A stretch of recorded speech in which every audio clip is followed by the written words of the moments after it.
Tonight, I'm going to be sharing memories. We each have memories that are ours, as well as those we've obtained from others. I have the pleasure of appropriating memories from the collections I work with at the Filson Historical Society, where I'm an archivist. I found Melville Otter Brinney's memories of Louisville particularly worth sharing. In 1948, while reminiscing with her dying father over the Louisville of his youth, of the 1880s and 90s, Melville decided to write up some of his stories, supplementing the memories with research from the Free Public Library, the Jefferson County Courthouse, and the Filson Club. She began to edit a weekly column on history in the Louisville Times called Old Louisville. Sometimes Melville would write about her own memories, for example, a December column in which she shared memories of Christmas. It is the figure of our maternal grandmother who still looms larger than life. Our grandmother was a strong-minded lady who even in those relatively simple days believed that Christmas had come to a pretty pass, and she would have made short shrift of any grandchild caught singing about seeing Mommy kissing Santa Claus. Other times, Melville would take a current event and use it as an entree into the history of Louisville. For example, Mardi Gras in 1949, Melville wrote a column describing Louisville's own carnival, the Satellites of Mercury celebration, that occurred in the late 19th century. Her mother, Mellie Carter, was declared queen at the 1892 carnival. Even 50-plus years later, these columns and the touching personal stories are a joy to read, as well as an exercise in education on the history of Louisville. Melville's column continued for 12 years, and some of the pieces were published in book form in 1955. She dedicated the book to her father, John Delaware Otter. He was born in 1871, and professionally he directed multiple institutions in Louisville. He was also the president of the Board of Aldermen in 1907. Melvilla Carter, her mother, also born in 1871, became his wife in 1894. An interesting episode in their early married life was a 3.5-month pilgrimage to Europe and the Middle East, the highlight of which was the trek through Palestine. Melville, their only child, was born at her grandmother Carter's house on March 26, 1899. I think it is clear from these touching images of Melville that she was a much welcomed and cherished baby. She grew up with her parents at number 11 St. James Court, today's 1421. At that time, the St. James Court area was the neighborhood of choice for the city's literary and political elite, bordered by 4th and 6th Streets on the east and west, by Central and Hill on the north and south. It was the site for the Southern Exposition, Louisville's take on a World's Fair.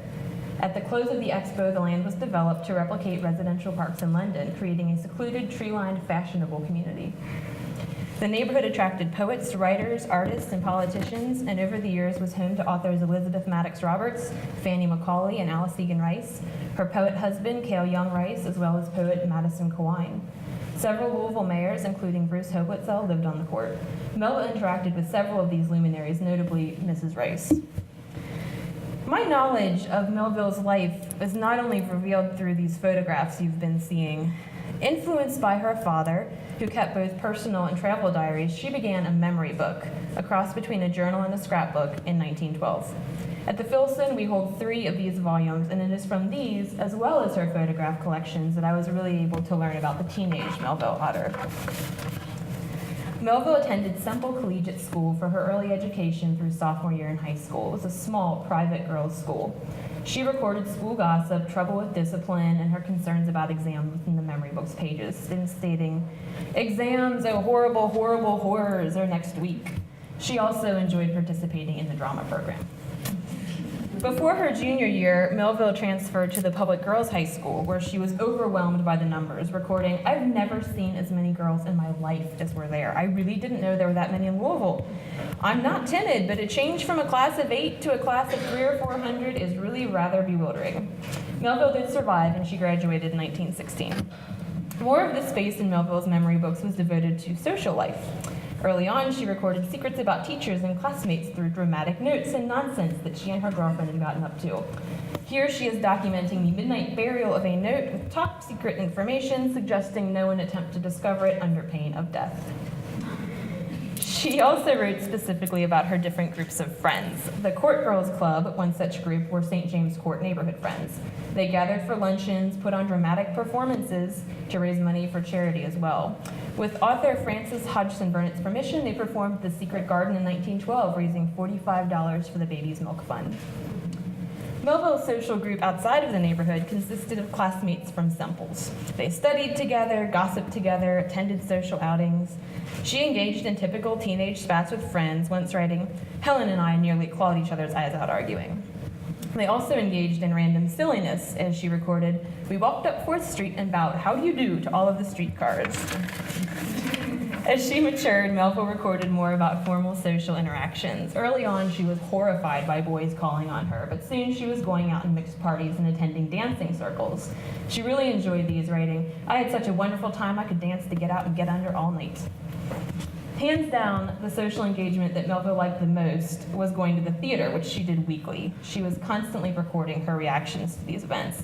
Her favorites were Shakespearean actors Julia Marlowe and E.H. Southern, whom she once met backstage. This precipitated her longest journal entry, including over 150 exclamation points. On her 15th birthday, Melville pondered her future, writing, "I don't mind growing up a bit, except the older you get, the more of your illusions are broken, and I suppose the wiser you get, the less happy you become. I wish I knew what I could be like when I'm grown. I do hope I will do something really worthwhile. I can only wonder, though." We here have the ability to know Melville's future. She graduated from Vassar College in 1921. She traveled in Europe, lived in New York City, and later worked at the Louisville Courier-Journal as an editing reporter. There she met her husband, reporter Russell Brinney, whom she married in 1926. They had one son, John Honor Brinney, in 1927.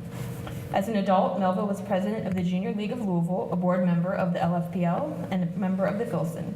She worked on the preservation of Farmington Historic Home, as well as other historic places in Louisville. And of course, she penned the column for the Louisville Times.